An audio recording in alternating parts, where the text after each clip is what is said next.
My microphone is ran out of battery, so I'm recording this audio through my webcam mic. I hope it's not too bad. Just for one video, alright? Don't cry about it. Get over yourself, okay? UFC 314 is this weekend. Volk versus Lopez. And I'm also going to live stream it, or I'm debating whether to do the whole card from early prelim to main event, or just do the main card, because I'm not going to lie, guys, in the UK, it's kind of tricky. It's 11 p.m. till 7 a.m. It's a long one. It's a late one. If you guys want me to do it, I'll do it. If enough people want me to do it, I'll do it. I'll oblige. But we're gonna break down in today the Bromo breakdown. All right, how exactly does Lopez win? How exactly does Alexander Volkanovski win? And who do I think is gonna win? You'll have to wait until Friday when my prediction video is coming out. I'm doing an upload every day this week. Yesterday was about the Paddy and Chandler face-to-face. Go watch that. Now we're going to break this shit down, okay? So, we'll start off with Lopez, okay? 10 wins by knockout, 12 by submission, 15 first-round finishes. That is crazy. He can knock you out, he can submit you, and it's mostly early on. It is early on in the fight, all right? So that means that only 4 of his fights that he's won have gone to decision. And on top of that, 4 of his 6 losses have been when he's gone to decision. So most of his losses are when it goes the full stretch. Okay? The full stretch. Now, this tells me that Lopez is obviously primarily a finisher. And he's not gone a full 5-round fight with anyone as high level as Alexander Volkanovski. Okay, so in my opinion, Bromo's brain is not a hot take. Really obvious. Lopez wins this by pressuring. Okay, he needs to pressure Volk. He needs to be explosive, unpredictable. Don't let him breathe. Get in his face. I don't know if you've seen that video of Lopez hitting pads and he's just going yeah. He needs to literally just do that. No technique, all right? Rock him. Get him out of there early. You need to finish this fight, in my opinion, in the first 2 rounds. Inside the first 2 rounds, that is where Lopez wins. If it goes into the third, or past the third, all right, it is Volkanovski's fight. I don't think Diego Lopez is going to outstrike Volk on the feet. He's not going to outpoint him. But what he can do, right, if Volk's chin hasn't recovered from the back-to-back KOs, is clock him on the chin and knock him clean out. Maybe not clean, maybe a TKO. A little ground and pound to follow up. You know? But the thing is, he can also submit people. He's got good submissions, has Lopez. He really, really does. Volk needs to be careful of taking him down. He can get that triangle. He can submit people. He can knock everyone out. All right. He's an explosive guy. He's not really like a technical. Like he's not like a Volk in the sense that like he's really technical and he's like goes in and he's like piecing people apart and he's like schooling them on the feet. He's very explosive. He's a wild guy. That's why we all like to watch him. And in my opinion, he needs to get it done early. And I don't think he's going to submit Volk. Because we have seen Volk in some precarious situations, all right? Do you remember that guillotine that Brian Ortega had Volk in? He did not tap. He got out of that shit. And I'm pretty sure, correct me if I'm wrong, Ortega also got a triangle on Volk. Did he tap? Did he fuck? Did he fuck? I don't see Lopez submitting Volk, even though he can submit people. I think Volk's too tough.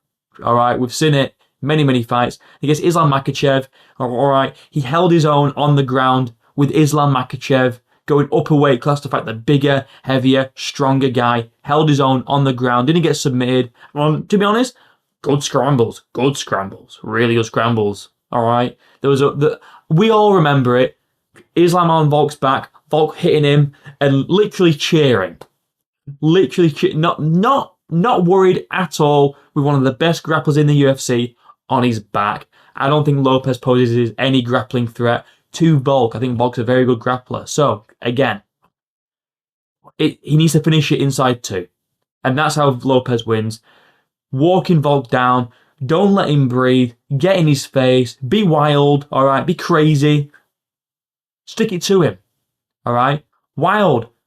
Big meaty hooks. Send him to Peaches and Creamville, bro. You know what I mean? Lucas Crazy, Flucus Glazy, Flucus fucking Gay, is he more like? Don't know why I just started beefing with Lucas, but, well, he's shit, that's why. He's not. That's not even part of the video. Anyway. That's how Lopez wins. Early KO now. Alexander the Great, Volkanovski, mate. Yeah, mate. Now, if we look at this, right, 26 wins. Half of them have been by knockout. 3 of them have been by submission, okay? So he does have more finishes than he does decisions, but Volk is very, very good at just dragging it out. We all remember the Holloway trilogy fight, right? We all remember that fight. Volk versus Holloway 3, 50-45 Max Holloway. Not even a question. Schooled him, outclassed him completely for 5 straight rounds. It was unbelievable. I'm not being funny. Let me get it up. Let me get it up. Look at Volk in this picture, right? And I know physique doesn't really mean everything, but look at him. He's in unbelievable shape. Look at this picture of Volk, and look at this recent picture of Volk in preparation for Diego Lopez. He's in the best shape of his life, bro. The best shape of his entire career, bro. Yo. Best shape of his career, yo. I think that's going to really help him go the full 5 and really maintain that pace and have the stamina to drag it out to 5 rounds. Volk wins this fight on points. He's not knocking out Lopez, all right? He wins it at range. He wins it at range, okay? Piecing him up and moving away.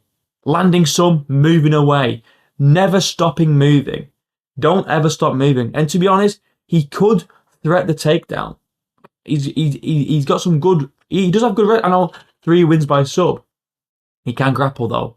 And like I said, Lopez is not going to be submitting Volkanovski. We have seen Volk in some unbelievable submissions, and he survived, okay? You don't sub this man. You just don't do it. It's impossible to do. He's a little tank. He's a unit. You knock this guy out. And if Volk can stay on the outside, make Lopez think about the takedown, maybe feint a few, get him thinking, Lopez isn't going to want to overextend his hooks just in case Volk ducks under one, takes him down, gets him to the ground, and just controls it from there. So I think Volk needs to keep this fight at range. That's where he's best. That's where, and if he rocks him, don't rush in. Lopez is a dangerous guy. Take your time, be calculated, be precise. Okay? Be precise. That's what you need to do. And another thing that people are picking Lopez to KO Volk, and I get it. But we have to look at experience. Like we really do. And I know, well, Volk's getting old, mate. He's getting old man. Old man Volk can't.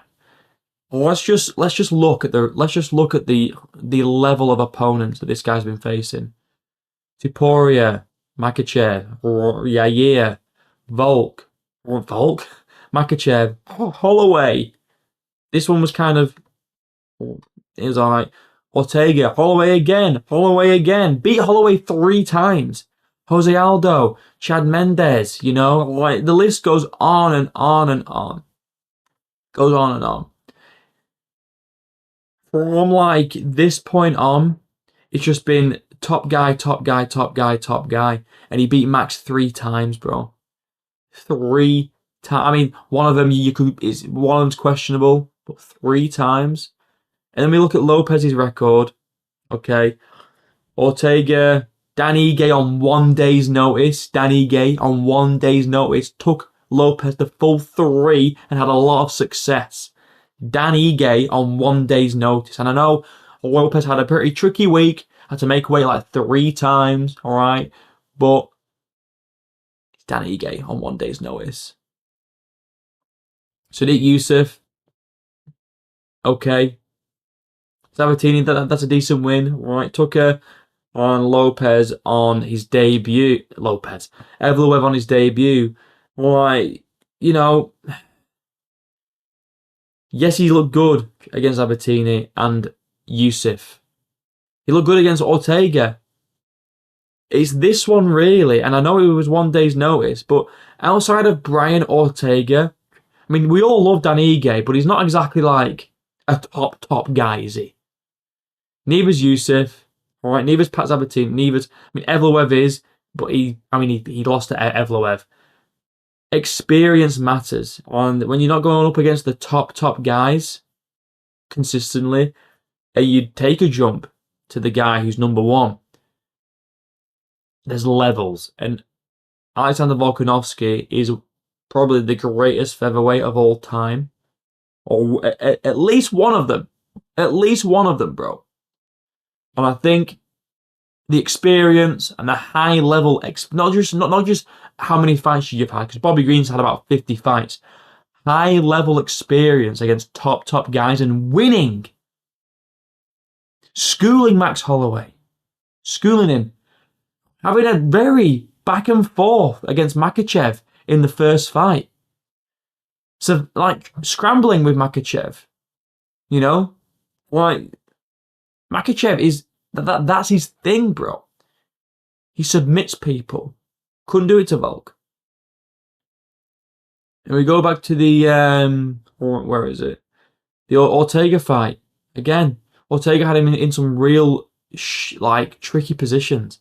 Volk survived, bro. You ain't subbing him, alright? You need to knock him out. And if Volk is able to stay on the outside, alright, and dance his way around and just piece him up, school him, give him a kickboxing lesson, and threat the takedown, give him something to think about, I think he can get it done on points.